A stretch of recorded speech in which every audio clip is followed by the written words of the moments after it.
1912 সাল থেকে এটা প্রমাণিত হয়েছে, এটাই সেই ব্যক্তির মুমিন। কোন ব্যক্তি? ফিরআউন, যে এই পৃথিবীর সবচেয়ে বড় কাফের, সবচেয়ে বড় জালেম, সবচেয়ে বড় ফাসিক, সবচেয়ে বড় মুনাফিক, সবচেয়ে বড় আল্লাহদ্রোহী। আর আল্লাহ পাক তাকে কেন রেখেছেন?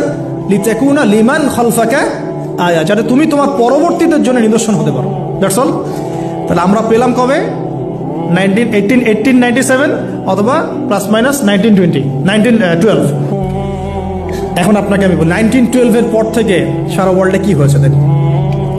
1912, 1917 এর পর থেকে সারা ওয়ার্ল্ডে কি কি হয়েছে আপনি খেয়াল করবেন। অটোম্যানদের খেলাফা gone case, first world war Ottoman খেলাফা গন।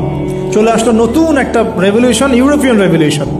আমি বলি যে the first group of গগ and ম্যাগগ, specially আমি স্পেসিফিকলি বলি না, বলি যে এদের মধ্যে ইয়াজুজ আর মাজুজের খাসলত আছে।